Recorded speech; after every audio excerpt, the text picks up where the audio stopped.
ఈరోజు తెలంగాణ రాష్ట్రంలో కార్మికులు ఎదుర్కొంటున్నటువంటి సమస్యల మీద ఐఎఫ్టియు తెలంగాణ ప్రగతిశీల గ్రామ పంచాయతీ వర్కర్స్ యూనియన్ ఆధ్వర్యంలో ఈ నెల 24న జిల్లా కలెక్టర్ దగ్గర ధర్నా చేసి వినతి పత్రం ఇచ్చి ఈ ముఖ్యమంత్రి రేవంత్ రెడ్డి గతంలో మాకు సమ్మె చేస్తున్న సందర్భంగా ముఖ్యంగా పంచాయతీ కార్మికులు కానీ మున్సిపల్ కార్మికులు కానీ సమ్మె చేస్తున్న సందర్భంగా మాకు మద్దతు తెలిపి మన గవర్నమెంట్ కాంగ్రెస్ గవర్నమెంట్ రాగానే పర్మనెంట్ చేస్తామని చెప్పి మాట ఇచ్చి ఉన్నారు. కాబట్టి ఇప్పుడు 6 నెలలు అవుతుంది.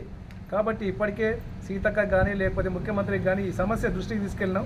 అయినప్పటికీ కూడా మొత్తం రాష్ట్ర వ్యాప్తంగా పంచాయతీ కార్మికులు మున్సిపల్ కార్మికులు వివిధ రంగాలకు సంబంధించిన కార్మికులు అట్లాగే వివిధ సంఘాలకు ఇచ్చినటువంటి జీవోల్ని కూడా గజెట్లో ఎక్కించాలని చెప్పి ఈ ఐఎఫ్టీ ఆధ్వర్యంలో అన్ని కలెక్టర్ల వద్ద ధర్నా చేసి వినతి పత్రం ఇవ్వాలని చెప్పి ఐఎఫ్టీ భావించింది. అందులో భాగంగానే ఈ నెల 24 తారీఖు నాడు నిజామాబాద్ జిల్లా కలెక్టరేట్ వద్ద ధర్నా నిర్వహిస్తూ ఉన్నాం, వినతి పత్రం ఇస్తూ ఉన్నాం.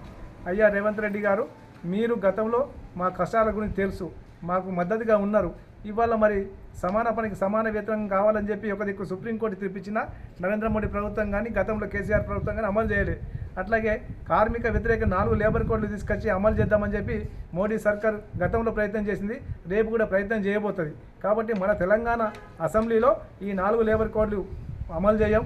ఎందుకంటే దానివల్ల ముఖ్యంగా ఈ పంచాయతీ కార్మికులని పబ్లిక్ రంగంలో పనిచేస్తున్నటువంటి అన్ని రకాల కార్మికులకు 12 గంటలు పనిచేసినటువంటి ప్రమాదం ఉంది. కాబట్టి ఆ కార్మిక చట్టాలని 4 లేబర్ కోడ్లని తెలంగాణ అసెంబ్లీలో మేము అమలు చేయం సాధ్యం కాదని చెప్పి ఒక తీర్మానం చేసి కేంద్ర ప్రభుత్వానికి పంపాలని చెప్పి మేము కోరుతా ఉన్నాం.